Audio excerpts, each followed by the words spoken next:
단 한 번에 합격하기 전산회계 1급 5번째 시간입니다.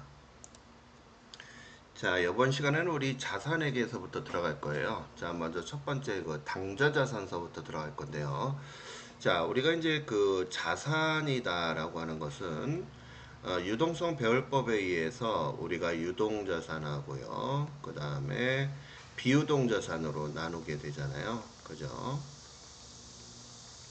그래서 우리 자산 같은 경우는 현금으로 회수 기간이 1년 이내면 우리가 유동자산이고 1년이 넘어가면 비유동자산이다 라고 했어요. 그래서 이 유동자산에는 당좌자산이라는 거와 그 다음에 두 번째는 재고자산이다, 이렇게 두 가지로 있다, 이런 얘기를 했습니다.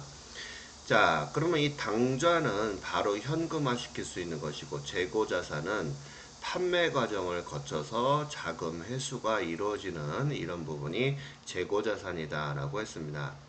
자, 비유동자산은요, 투자자산, 그 다음에 유형자산, 세 번째는 무형자산, 네 번째는 기타 비유동자산으로 우리가 구분을 짓죠. 자, 그 중에 이제 우리가 당좌자산서부터 배울 것이고, 시험에서는 이 유동성 배열에 해당하는 순서 많이 물어본다라고 했었습니다. 자, 그럼 먼저 당좌자산 중에서 우리가 현금서부터 한번 보자고요. 자, 제가 이제 여러분들 기초 과정일 때 돈을 뭐라고 가르쳤다? 현금 이렇게 했던 거 기억하십니까? 자, 우리가 이제 현금서부터 들어갈 거예요. 자, 우리가 이 통화다라고 하는 것은 돈을 얘기하는 거예요. 그래서 통화 가치가 상승했다라는 얘기는 돈의 값어치가 상승했다, 이런 얘기예요. 그래서 돈이다, 이런 얘기입니다. 그러면 우리가 뭐라고 쓴다? 현금이라고 쓰잖아요. 그죠? 통화대용 증권도 자, 돈이랑 똑같이 쓰는 종이다. 즉 돈을 얘기해요. 현금을 얘기하는 겁니다. 자, 이 요구할 때마다 찾을 수 있는 예금, 또 다른 말로 인출성 예금이다, 이렇게 얘기하거든요. 그래서 우리가 이 요구불 예금에는 어떤 것이 있느냐면, 여기 있는 것처럼 보통 예금과 당좌 예금, 이것을 우리는 이제 요구불 예금이다 또는 인출성 예금이다, 이렇게 얘기를 하죠. 그 다음에 이제 우리가 이 현금성 자산, 이것도 아주 중요한 부분인데요. 이 현금성 자산은 취득일로부터 3개월 이내에 현금화 시킬 수 있는 것들이에요. 가장 중요한 건 취득일입니다. 요거를 갖다가 쓱 결산일 이런 식으로 바꾸는데요. 다 틀려요. 결산일이 아니라 무슨 일? 취득일이라는 거. 자, 여기에는 이제 뭐 환매채라든지 뭐 대표적인 거, 뭐 주식과 뭐 이런 것들도 여기 다 들어가요. 3개월 이내, 취득일로부터 3개월 이내에 현금화 시킬 수 있는 것들 전부 다 현금성 자산이다. 자, 3개월이니까 며칠일까요? 90일이죠. 그죠? 자, 이렇게 들어간다는 거 알아두시고. 그 다음에 이제 시험 문제에 많이 나오는 게 현금이 현금성 자산이 아닌 것들, 우표나 수입인지. 자, 이 선일자 수표는 어음하고 같은 거예요. 왜냐하면 미래의 날짜. 자, 우리 혹시 여러분들 그 자기합수표 아세요? 그러면 요즘 현금을 안 갖고 다니까 이 자기합수표 잘 모르시는 분도 있던데, 자기합수표는 은행에 가서 현금 찾으시겠어요? 수표를 찾으시겠어요? 그러면 자기압이에요. 이 압이다라고 하는 것은 자기를 지급인으로 발행한 수표다, 이런 얘기거든요. 그러면 이 자기합수표는요, 여기 보면 발행일이 있어요. 발행일이 오늘 날짜일 거예요. 아마 발행하는 날. 근데 이 날짜가 한 달 뒤다. 그러면 한 달 동안은 이 수표는 종이에 불과한 거예요. 쓰지 못해요. 그럼 만기일이라고 하는 거거든요, 이것을. 그래서 가장 중요한 것은 선입자 수표는 이처럼 한 달 뒤에 쓸 수 있게끔, 이런 얘기예요. 그래서 발행을 할 때, 야, 내 지금 돈이 없으니까 한 달 뒤에 써라, 이렇게 하고서 미래 날짜로 발행한다. 그래서 이것을 선입자 수표다, 이런 얘기를 하는 거거든요. 그래서 이거는 어음이지 현금이 아니다. 그 다음에 이제 부도 수표다라고 하는 것은 어때요? 만기일에 돈을 못 주는 경우죠. 채권에 해당이 되기 때문에 현금으로 보지 않는다는 거 알아두시기 바랍니다. 자, 이처럼 우리가 이렇게 현금 및 현금성 자산이라고 이렇게 묶어서 통합 표시를 하게 되는데요. 이 통합 표시는 재무제표를 작성할 때만, 평상시 때는 우리가 현금, 보통예금, 당좌예금, 현금성 자산을 따로따로 이렇게 기록을 해야 되고, 재무상태표를 작성할 때만 묶어서 적는 거예요. 이걸 우리는 통합표시다라고 얘기를 했습니다. 그래서 이런 내용, 중요성이 없거나 뭐 이런 것들은 그냥 묶어서 한꺼번에 적어도 되잖아요. 그죠? 그런 것들을 통합표시로 한다는 거 알아두셨으면 좋겠습니다. 자, 그러면 여기 보니까 통화대용증권이라고 나와 있어요. 자, 통화대용증권은 뭐 타인이 발행한 수표, 남이 발행한 수표다 이런 얘기예요. 타인 발행 수표는 현금이 되고요. 또 우편한 증서, 우체국에서 발행하는 그런 그 가계 수표 같은 자기하 수표 같은 거예요. 가계 수표도 마찬가지. 그다음에 만기가 도래했다. 만기란 얘기는 뭐야? 돈 받을 날짜가 지났다 이런 얘기거든요. 이런 것들도 다 현금 취급을 하고요. 또 배당금 지급 통지서라든지 뭐 이런 것들. 그 다음에 이제 보게 되면 동점이다라는 얘기는 남을 얘기해요. 남. 자, 그 다음에 당점이다 그러면 나 이렇게 되거든요. 그러니까 내가 수표를 발행하면 당자예금, 내가 발행했던 수표를 다시 받아도 당자예금. 그래서 우리가 꼭 기억하실 것, 동점일 때, 당점일 때 이렇게 두 가지가 있잖아요. 자, 내가 발행할 때, 그 다음에 받을 때, 동점은 무조건 다 현금이에요. 남이 발행한 것을 받거나 주더라도 다 현금 처리하고, 당점일 때는 무조건 무슨 예금? 당좌 예금, 당좌 예금 이렇게 우리가 알아두시면 되겠습니다. 그래서 요거 외울 때는 그냥 이렇게 동점은 현금, 당점은 당당당 이렇게 알아두시면 되겠죠. 당점 나오면 당당당, 그래서 당점으로 나오면 당좌예금이구나 이렇게 알아두시면 돼요. 자, 그 다음 이제 현금 과부족에 대해서 잠깐 좀 배워보도록 합니다. 자, 이 현금 과부족은 현금이 과잉되거나 부족됐을 때 임시로 쓰는 계정을 우리가 얘기하는 거예요. 그래서 이런 것들을 우리가 가짜 계정이다 그래서 가계정이라고 해요. 거짓 가짜를 써서 가계정이다 이런 얘기를 하거든요. 그래서 결산 때는 쓸 수가 없어요. 왜냐하면 우리가 재무제표를 작성할 때 혹시 그 미결산 항목에 대해서 기록할 수 없다라고 했던 거 혹시 기억하세요? 이런 가짜 계정은 결산 때 쓸 수가 없어요. 재무제표상에 나타날 수가 없다 이렇게 약속을 했고, 그 다음에 내용이 밝혀지면 없애줘야 돼요. 소멸시켜 준다는 거. 자, 그러면 요 내용을 저랑 같이 한번 볼 거예요. 자, 페이지 추가해서 제가 분개 한번 사례 한번 들어보겠습니다. 자, 예를 들어서 이런 경우 있죠. 이런 3월 1일 날이었다. 자, 지금 회사에 들어가서 보니까 금고에서 자, 여기 이제 장부가 있을 것이고 시제액이 있을 거 아니에요. 그죠? 시제는 이제 금고에 있는 금액을 얘기하는 거예요. 장부에는 분명히 1,000원이 있어야 되는데, 그죠? 금고에는 900원밖에 없는 거예요. 그러면 거래죠. 금액이 적으니까 그잖아요. 그러면 3월 1일 날 분개를 해야 될 거예요. 시제가 적잖아요. 그죠? 그러면 현금이 부족하니까 자산의 감소 100원 이렇게 들어가고, 그러면 차변에는 뭐라고 적어야 될까요? 어머, 출근해서 금고 열어보니까 100원이 모자르네 라고 쓸 수가 없잖아요. 그때 우리는 뭐라고 하냐면 이때 현금 과부족이다 이렇게 쓰는 거예요. 여기다가. 자, 그랬더니 3월 2일 날, 자, 3월 2일 날 옆에 있는, 자, 우리 직원이, 야, 진호야, 너 있잖아. 없을 때, 청소하시는 분이 청소비 받으러 와서 내가 70원 지급했어. 라고 하면서 영수증을 주는 거예요. 그러면, 자, 일단 100원이 모자른 그 부분에서 70원만큼은 어떻게 됐어요? 청소비로 밝혀졌잖아요. 그죠? 그러면 어때요? 이런 그 현금과 부족 계정이 내용이 밝혀진 거 아니겠어요? 그럼 없애주면 차변에 있는 게 어디로 간다? 그쵸? 대변에 오게 돼요. 현금 과부족, 자, 70원. 그러면 여기 차변에 있는 게 대변에 가니까, 자, 지금 70원만큼이 없어졌겠죠? 그럼 아직도 얼마 남았어요? 그쵸? 30원만큼이 남아있어요. 자, 이런 상태에서 12월 31일, 자, 오늘 이제 결산하는 날이잖아요. 즉, 재무제표 만드는 날이에요. 그런데 아직도 30원을 찾지 못했단 말이에요. 그런데 우리가 이 재무제표에다가 이런 그 현금과 부족이라고 하는 계정 과목을 기록할 수 없잖아요. 그래서 자, 마저 없애줘야 되겠죠. 그래서 대변에 현금 과부족 30원 하고요. 그러면 이렇게 현금이 모자른 거잖아요. 그죠? 차변이 비었으니까 당연히 비용이 들어오겠네요. 자, 이때 뭐라고 하느냐면 잡손실 이렇게 써주는 거예요. 그래서 결산 때에도 내용이 밝혀지지 않은 부분에 대해서는 현금과 부족 없애주는 거고요. 그죠? 없애게 되면 결론은 뭐야? 차변에 청소비 70원, 잡손실, 대변에는 현금 100원 이런 분기가 나오겠죠. 그죠? 그래서 임시적으로 쓰는 친구를 우리는 현금 과부족이다라는 점. 자, 이런 경우도 있죠. 오늘 12월 31일 현재예요.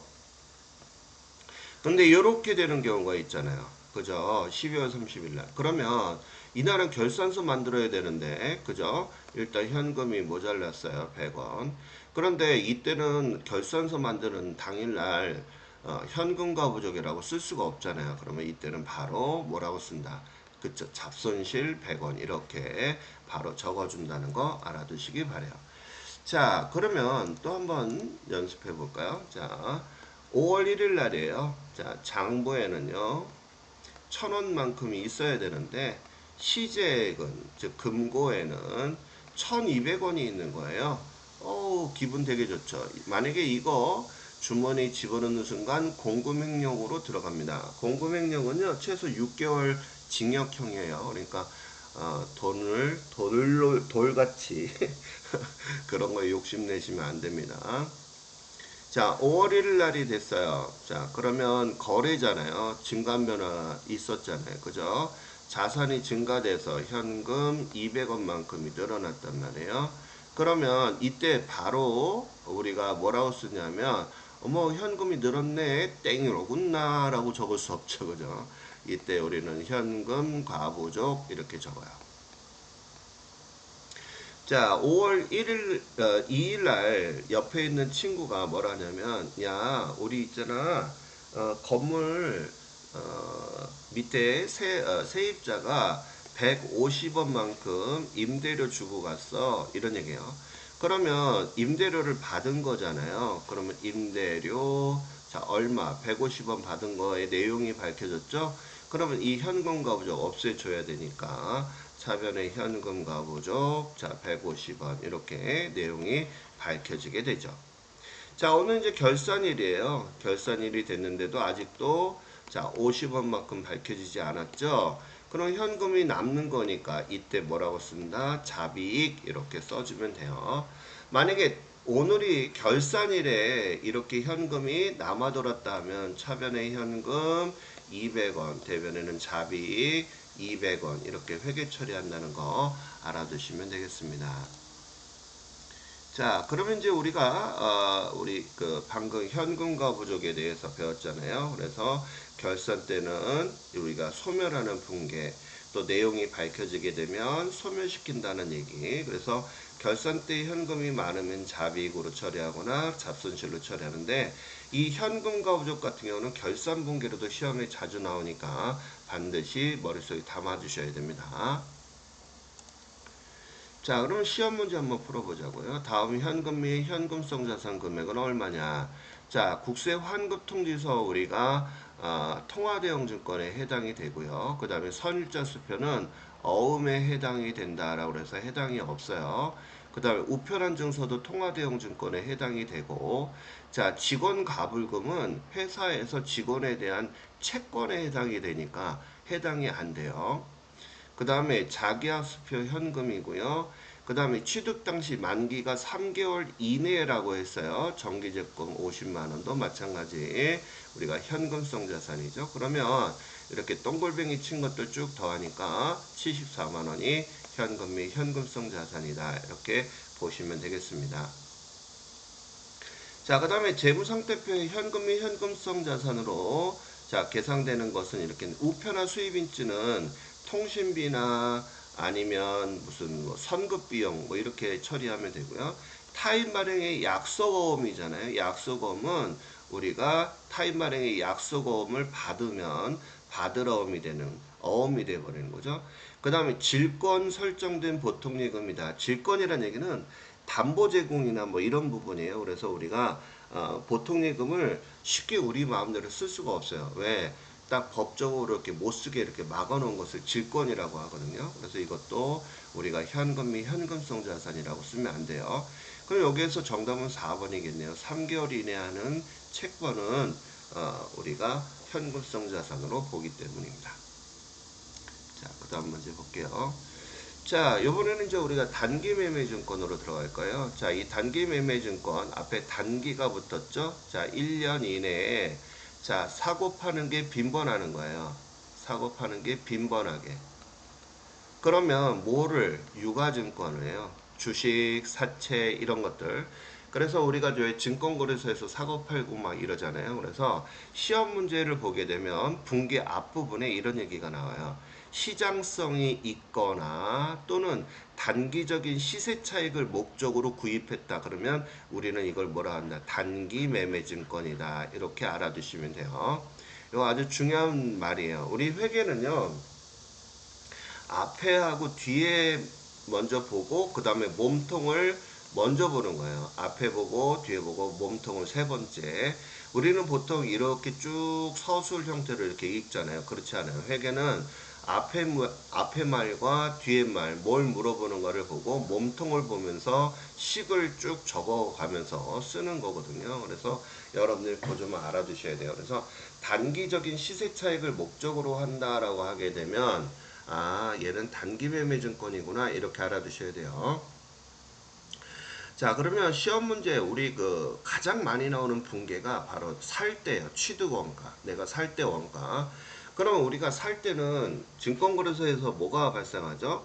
거래 원가가 발생을 해요. 구입할 때 수수료 같은 경우. 그것을 우리는 뭐라고 한다? 수수료 비용인데 자, 우리가 회사를 왜 차렸죠? 돈 벌려고 차린 거예요. 그럼 주된 영업이 뭐예요? 주식 투자하는 거예요? 아니면 상품을 팔고 사는 거예요? 상품을 팔고 사는 거잖아요. 만약에 증권회사는 당연히 주식을 사고 파는 게 주목적이 되겠죠. 하지만 모든 기업은 상품을 사고 파는 게 주목적이지 주식을 사고 파는 게 아니에요. 그렇기 때문에 이때 발생하는 것은 원가에 가산하지 않고 영업 외 비용 984번이라고 하는 거예요. 코드 번호예요, 이거는. 그래서 영업 외 비용 코드로 처리한다는 거 너무 중요한 거. 아주 시험에 우리 예상 문제 할 때 첫바따로 나오는 문제가 바로 이 문제예요. 우리 앞전에 현금과 부족 배웠었던 거 있죠? 그게 첫바따 두 번째. 예상 문제 뽑으라고 하게 되면 우리 선생님들 문제 뽑잖아요. 그죠? 아주 중요한 문제다. 그러면 우리가 이제 이런 그 주식, 자, 주식과 사채에 대해서 잠깐 좀 설명할게요. 주식과 사채는요, 전부 다 주식회사에서 발행하는 거예요. 그러면 주식과 사채는 우리가 주식회사에서 자금을 조달하기 위해서 만드는 거거든요. 그럼 주식을 주식회사에서 발행하면 발행할수록 뭐가 늘어나냐면 자본금 자체가 늘어나는 거고 사채를 발행하면 발행할수록 부채가 늘어나는 거예요. 그러면 자금 조달할 때 있어서 자본이 증가되는 것이고 그 다음에 얘는 부채가 증가하는데 얘는 상환을 해줘야 돼요. 나중에 갚아야 돼요. 하지만 얘는 갚을 필요가 없어요. 상환할 필요가 없다는 그런 장점이 있죠. 왜 주식을 서로 주거니 받거니 할 거 아니에요. 그럼 이 주식을 산 사람을 우리는 뭐라고 얘기하냐면 주주라고 얘기하는 것이고 사채를 산 사람을 우리는 채권자다라고 얘기를 해요. 그래서 이 주주들한테 우리가 시세 차익을 주식을 사는 이유가 뭐예요? 그럼 첫 번째가 시세 차익을 남기거나 또는 배당금을 주거나 세 번째는 경영에 참여할 수가 있어요. 이게 주식을 사는 목적이에요. 하지만 사채는 오로지 하나예요. 이자만 받는 게 주목적이에요. 경영에 참여하거나 배당금을 받거나 그러지 않아요. 뭐만 받는다고요? 이자. 꼭 기억하시기 바래요. 자, 그러면 우리가 이제 단기 매매 증권에 대해서 이제 구매하는 거를 저랑 같이 한번 보는데 자, 주식 투자를 하다 보면 하루에도 수십 번씩 사고 팔고 하고 그럴 거 아니에요. 그러다 보니까 이 거래 원가는 원가에 가산하지 않는다는 거 꼭 기억하세요. 자, 그럼 예를 들어서 제가 A라는 주식을 자 구입했습니다. 10,000원만큼. 그 다음에 수수료로 제가 1,000원만큼을 지급을 했어요. 그러면 우리가 시세 차익을 목적으로 한다라고 하게 된다면 차변의 단기 매매 증권 이렇게 이제 우리가 회계 처리를 하겠죠. 그죠? 대변에는 현금으로 지급했다고 합시다. 11,000원. 그러면 이때 우리가 10,000원과 수수료가 나와 있는데 이 단기 매매 증권 같은 경우는 하루에도 수십 번씩 사고 팔고 하기 때문에 살 때 들어간 수수료를 원가에 가산해 버리게 되면 나중에 주식 가격보다 이런 수수료 비용이 배보다 배꼽이 더 커지는 경우가 생길 수 있기 때문에 단기 매매 증권에서의 수수료 비용은 반드시 원가에 가산하면 안 된다는 회계 기준을 만들게 돼요. 그래서 여기 보면 10,000원 하고 여기다 뭐라고 쓴다? 수수료 비용 1,000원 하는데 이때 이 코드는 800번이 아니라 몇 번? 900번 영업 외비용 코드로 해야 된다라는 거 알아두시기 바래요. 그러면 주식을 산 사람은 아까 제가 배당금을 받는다고 그랬고 사채를 산 사람은 이자를 받는다고 했던 거 기억하시죠? 그죠? 자, 그러면 이제 기말, 즉 12월 31일 날 우리가 이제 이 단기 매매 증권에 대해서 평가를 하거든요. 자, 우리가 이 평가라고 하는 것은 얼마인가 알아보는 것을 평가하는 거예요. 자, 예를 들어서 이런 경우가 있죠. 지금 우리가 이 단기 매매 증권을 10,000원 주고 샀는데 12월 30일 날 1,000원밖에 안 한다. 공정가액이. 공정가액은 시세, 시장 가격 이런 얘기예요. 거래되는 가격이 1,000원밖에 안 된다. 그런데 10,000원이라고 적으면 거품이 껴버리잖아요. 그죠? 그래서 공정가액으로 재무제표상에다가 기록해야 된다. 단기 매매 증권하고 1,000원이라고 적어야지 10,000원이라 적으면 이거는 투자자들을 기만하는 행위잖아요. 그래서 우리가 결산 때 꼭 해야 되는 게 평가라는 걸 해요. 평가는 시세대로 즉 공정가액으로 평가를 하게 됩니다. 그래서 시세대로 재무제표에 기록을 해야 된다는 거 꼭 기억하셔야 돼요. 그래서 이것을 우리가 시장 가격을 공정가치로 하거든요. 그 다음에 장부가액은 내 취득원가를 얘기해요. 그러면 내가 10,000원 주고 샀는데 자 예를 들어서 12,000원이 됐다. 그러면 2,000원만큼이 어떻게 됐어요? 가격이 올랐잖아요. 그러면 차변에 자산이 증가했으니까 단기 매매 증권 대변에는 단기 매매 증권 평가이익하고 수익 계정입니다. 이거는 자 이렇게 해서 2,000원 이렇게 우리가 회계 처리를 한다는 거.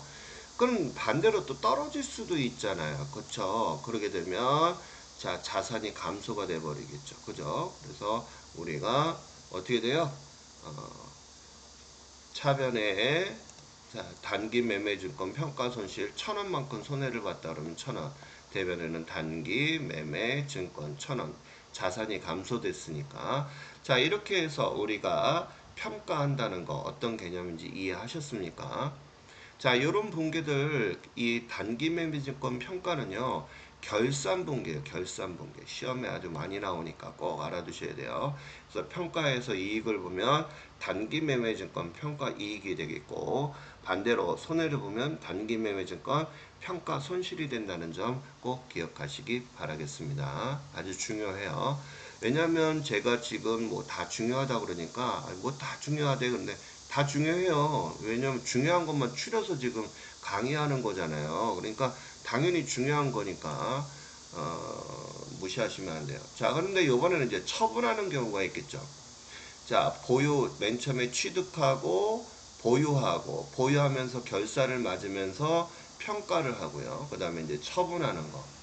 자, 처분이라는 얘기는 팔았다 이런 얘기잖아요. 그러면 우리가 이제 구매를 하게 되면 차변에 단기 매매 증권 이렇게 해서 차변에 들어가지만 처분하게 되면 대변에 가겠죠. 단기 매매 증권. 우리가 팔 때는 항상 무슨 가로 기록한다? 원가로 기록해요. 그래서 내가 10,000원에 구입했다 그러면 여기가 10,000원이 이렇게 들어가겠죠. 그죠? 자, 이때 13,000원에 내가 자, 예를 들어서 처분했다. 그럼 차변의 현금 하니까 3,000원만큼 뭐가 된다?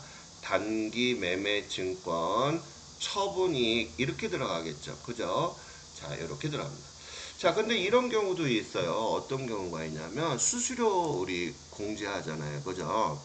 13,000원에 팔았는데 1,000원은 수수료로 지급했다. 그러면 우리가 어떻게 분개하느냐 하면 이렇게 분개해요.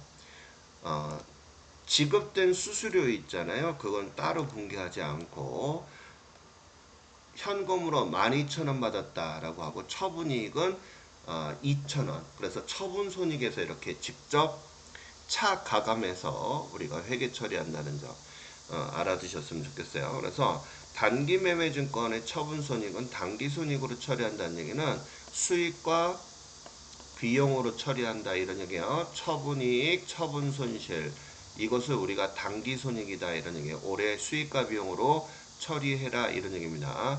근데 우리가 이 매도가능증권 우리가 배울 건데요. 이 매도가능증권이라고 하는 것은 장기 보유하는 거예요. 목적이. 자, 이 단기매매증권은 단기적인 시세 차익을 목적으로 한다고 그랬잖아요. 그러니까 얘는 짧게 보유하는 거예요. 근데 이 매도가능증권은 장기니까 몇 년 이상, 1년 이상 보유하게 되는 경우에요.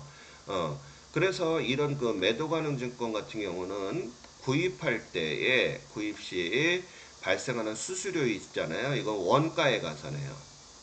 원가에 가산해요. 그 다음에 평가하잖아요. 평가하게 되면 아까 우리 단기매매증권은 당기손익이 뭐예요? 수익과 비용으로 처리했었는데 얘는 기타 포괄손익 누계 즉 자본 항목으로 처리를 해요. 아주 중요해요. 아주 중요한 거예요 지금. 그래서 이 기타 포괄손익은 자산부채 자본에 해당이 되니까 손익계산서에 들어가 안 들어가? 안 들어가요. 그래서 이런 내용을 좀 알아두시고 이런 기타 포괄손익은 나중에 손상차손이라고 즉 주가가 엄청나게 많이 떨어지는 경우가 있을 수 있잖아요. 그때 비용으로 처리해버리는 그런 부분이 있다라는 거. 자, 그러면 기출문제에서는 어떻게 시험 문제가 나오는지 한번 보자고요. 자, 다음 순서에 적은 것을 옳은 것은 이렇게 나와 있어요. 땡땡에 대한 미실현 보유 손익은 이런 얘기예요. 단기 손익 항목으로 처리한다. 미실현 보유라고 하는 것은 보유하면서 자, 평가를 하겠죠. 평가는 뭐라 했어요? 시세대로 얼마인가 알아본다고 그랬잖아요. 즉 공정가액으로. 그래서 내가 어떻게 됐어요? 단기 매매증권 평가 이익이나 또는 단기 매매증권 평가 손실, 즉 수익과 비용으로 처리하는 것을 뭐라 했어요? 단기 손익으로 처리한다고 그랬죠.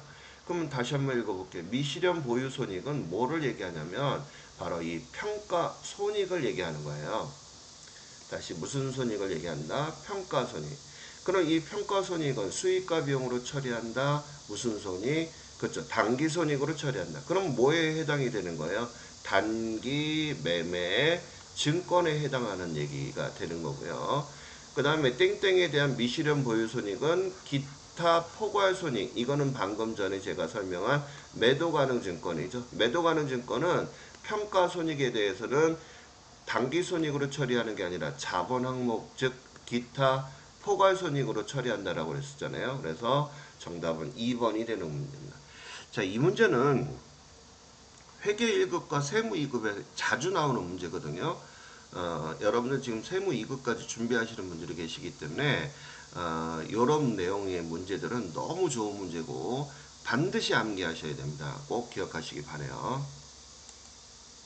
자, 다음 문제도 보겠습니다. 여기 보시게 되면 2022년도에 단기 손익에 미치는 거 이렇게 했어요. 그러면 이게 뭐야? 수익과 비용으로 이런 얘기예요. 이 용어에 대해서 상당히 중요해요. 왜냐하면 그냥 넘겨야 될 부분이 아니라 단기 손익에 미치는 영향으로 올바르게 설명한 것은 이렇게 물어봤단 말이에요.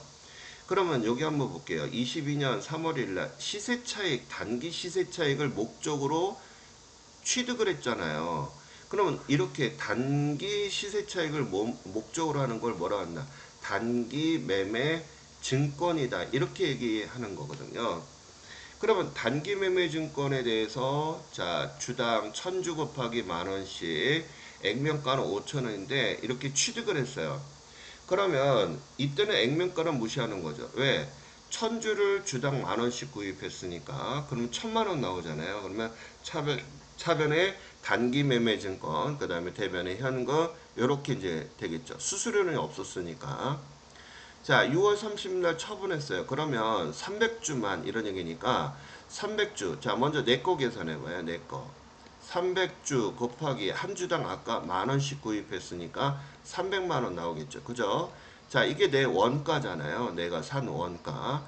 근데 이거 남한테 팔 때는 300주를 지금 얼마에 팔았어요? 그쵸? 9,000원에 팔았으니까 39, 27, 270만원에 파는 거 맞죠? 그러면 나 얼마 손해봤어요? 그쵸? 30만원만큼 처분하면서 손해봤잖아요. 이것을 우리는 단기 매매증권 처분 손실이다 라고 한다는 거. 그러면 여기에서 단기 손익에 미치는 게 어떻게 되냐 그랬으니까 손실이 발생했으니까 당연히 단기 손실도 생기게 되겠죠. 그죠? 단기 순이익이 30만원만큼이 감소가 된다. 이렇게 대답하셔야 되겠죠. 자, 요번에 이제 단기 매매 증권에 관련된 문제 또 나왔네요. 자, 영업외 손익은 어떻게 되냐 이렇게 물어봤네요. 한번 보겠습니다. 보통주 200주를 주당 만원에 취득했다 이렇게 나와 있어요. 그러면 우리가 분개하게 되면 200주 곱하기 만 하니까 어떻게 나오죠? 200만원 나오겠네요. 그러면 우리 분개하게 되면 차변에 단기 매매증권 200만원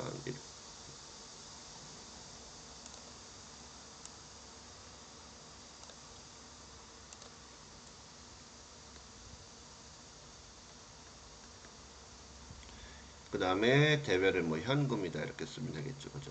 200만원. 자, 4월 1일 날이었어요. 자, 8월 31일 날 보겠습니다. 자, 중간 배당금을 수령을 했네요. 주당. 이렇게 나왔죠. 그러면 200주에 관련돼서 주당 1000원씩이니까 200주 곱하기 1000원 하니까 얼마 나오는지 한번 보자고요. 자, 여기 보니까 200주 곱하기 1000원. 20만원 나오겠죠? 그러면 자, 이 사람은 현금 20만원을 받았을 것이고요. 그 다음에 여기는 배당금 수익 20만원 이렇게 들어가겠죠. 자, 12월 31일 날이 됐어요. 자, 12,000원으로 평가가 됐죠. 그러면 우리가 만원 주고 샀는데 이게 12,000원이 됐으니까 지금 어떻게 됐습니까? 200주 곱하기 2,000원씩이 늘어났겠죠. 2는 사니까 얼마? 40만원. 그럼 단기 매매 증권, 단기 매매 증권, 자, 얼마? 40만원 하고요. 대변은 단기 매매 증권 평가 이익이 되겠죠. 40만원. 이렇게 분개가 됐어요. 그러면 지금 뭐라 하냐면 영업외 손익을 물어봤는데 영업외 손익은 영업 외 비용과 영업 외 수익을 얘기하는 거거든요. 그러면 이때 배당금 수익하고 평가이익이 나와 있는데 여기에서 평가이익이 얼마가 있느냐 이렇게 물어본 거잖아요. 여기 보니까 단기 매매 증권 금액하고 물어봤어요. 그러면 여기는 그대로 어떻게 되는 거죠? 단기 매매 증권이 지금 12,000원 평가됐으니까 단기 매매 증권이 어떻게 됐어요? 200만원하고 40만원 더하니까 240만원이 될 것이고요. 그 다음에 배당금 수익하고 평가이익은 영업의 수익이 되니까 60만원이 발생했다. 이런 내용입니다. 어때 좀 어렵죠? 이 문제는 세무 2급 문제인데 1급에서도 가끔 문제를 내요. 왜냐하면 회계 1급에서 시험 난이도가 높아질 때는 이런 문제 훅 집어넣어 버려요. 그러니까 훅 집어넣으면 어렵잖아요. 그래도 어차피 우리는 세무 2급 공부한다 생각을 하시고 자, 이런 문제들 한번 머릿속에 담아주시면 되겠죠. 그죠? 자, 이렇게 해서 자, 지금 이제 이런 문제를 우리가 풀어봤어요. 자, 다음 문제도 보겠습니다. 자, 지금 앞에 문장에서 단기 시세 차익을 목적으로 한다고 그랬으니까 뭐를 얘기한다? 단기 매매 증권이다 라는 걸 아셔야 돼요. 자, 취득을 했어요. 그 다음에 22년도 손익기산서에 인식할 영업의 손익은 각각 얼마인가 이렇게 물어본 문제죠. 방금 했던 문제네요. 자, 주식을 보유하고 주당 공정가치는 5,000원이다. 이렇게 나와 있어요. 그러면 어떻게 될까요? 자, 지금 여기 보니까 세무주식 1000주를 보유하고요. 주당의 공정가치는 5,000원이다. 라고 했어요. 그러면 전년도에 지금 1000주 곱하기 5,000원씩을 하게 되면 총 500만 원만큼의 뭐를 갖고 있다는 거예요? 단기 매매 증권을 갖고 있다. 이런 얘기입니다. 자, 22년 12월 12일 날 주당 500주를 4,900원에 처분했다. 이렇게 나와 있어요. 그러니까 1000주 중에서 500주 팔았죠. 그럼 내 거 먼저 계산해 봐요. 내 거. 자, 500주 곱하기 한 주당 얼마예요? 5,000원이었잖아요. 그죠? 그럼 5, 25 하니까 얼마 나올까요? 자, 여기 보면 500주 곱하기 5,000원. 자, 250만 원 나오겠네요. 그죠? 자, 250. 그러면 남한테 팔 때는 지금 4,900원에 팔았어요. 500주를. 손해봤죠. 그죠? 4,900원. 그럼 계산 한번 해볼게요. 500 곱하기 4,900원. 그럼 245만 원이 나오네요. 그죠? 245만 원. 그럼 얼마 손해봤어요? 5만 원만큼의 내가 손해본 거 맞죠? 그죠? 그러면 지금 내가 처분 손실이 지금 5만 원만큼 발생했어요. 자, 여기 보니까 12월 30일 날 결산인데요. 500주 남아있죠. 근데 보유하고 있고 주당의 공정가치는 5,100원이다. 자, 지금 이제 평가하는 거잖아요. 그죠? 근데 지금 내 거는 어떻게 돼요? 250만 원짜리인데 평가되는 건 500주 곱하기 5,100원이니까 그죠? 그럼 한번 계산해 볼게요. 500주 곱하기 5,100원 하니까 255만 원이 되네요. 255만 원. 그쵸? 그럼 얼마? 5만 원만큼이 플러스 됐네요. 그죠? 그러면 결론적으로는 자, 손해 본 거는 5만 원이요. 이익 본 거는 5만 원이네요. 그러니까 결론은 4번이 되겠죠. 그죠? 영업의 비용은 5만 원. 그 다음에 영업의 수익은 5만 원. 이런 식으로 되겠습니다. 자, 그 다음에 이제 또 한번 문제 풀어볼까요? 자, 단기 손익에 미치는 영향을 이런 얘기를 했어요. 시장성 있는 단기 매매 증권이다. 이렇게 앞에 문장에서 목적을 분명히 명시한다는 거 알아두세요. 자, 취득했죠? 자, 취득하면서 수수료 포함을 해서 현금으로 결제했대요. 그럼 이 수수료는 원가에 가산하지 않는다라고 했었던 거 기억하셔야 되겠죠. 그죠? 자, 다음날 주당 600주를 11,000원에 현금으로 처분했다. 이런 얘기가 나와 있어요. 그럼 단기 손익에 미치는 영향을 물어봤으니까 취득하는 것부터 한번 보자고요. 5일날 통계 한번 해볼까요? 자, 1000주 곱하기 만원 하니까 단기 매매 증권 1000만원 대변에는 여기 수수료 50만원에서 이렇게 들어가겠죠. 그죠? 자, 그 다음에 이제 2월 6일 날 처분해버렸어요. 600주를. 그죠? 내 원가로 적어야 되겠죠. 그럼 원가는 어떻게 계산이 돼요? 자, 지금 600주 곱하기 내 원가는 한 주당 만원이었잖아요. 그러니까 600만원이 나왔는데 자, 내가 지금 처분할 때는 11,000원에 처분했네요. 그럼 600주 곱하기 11,000원 이렇게 하니까 660만원이 나오겠죠. 그죠? 그럼 60만 원만큼 처분이익이 발생한 거 맞아요? 그쵸? 그러면 결론적으로 어떻게 되는 거예요? 자, 60만 원만큼 그 다음에 수수료 비용은 우리가 어떻게 돼요? 비용이잖아요. 그러면 60만 원에서 비용 나간 거 빼주니까 10만 원만큼 벌은 꼴이 되는 거죠. 그죠? 그러니까 단기 순이익이 10만 원만큼 증가한다 라고 얘기하는 것이 정답입니다. 어때요? 문제 쉬운 거 아니죠? 어려워요. 그래서 여러분들이 회계는 막상 풀어보면 별건 아닌데 시간이 지나면 우리가 기억이 희미해지잖아요. 그래서 어려운 거예요. 그래서 회계는 절대 눈으로 공부하시는 게 아니라 직접 계산하시고 풀어보시고 그래야 기억이 오래 갑니다. 그래서 여러 문제들 많이 연습해 주시면서 문제를 풀어보셔야 됩니다. 이건 회계 1급, 세무 2급 둘 다 나오는 문제예요. 그러니까 꼭 반드시 알아두시기 바래요. 자, 이번 시간에 우리 자산에 대해서 잠깐 배웠는데요. 자, 수업하시느라 수고 많으셨어요. 감사합니다.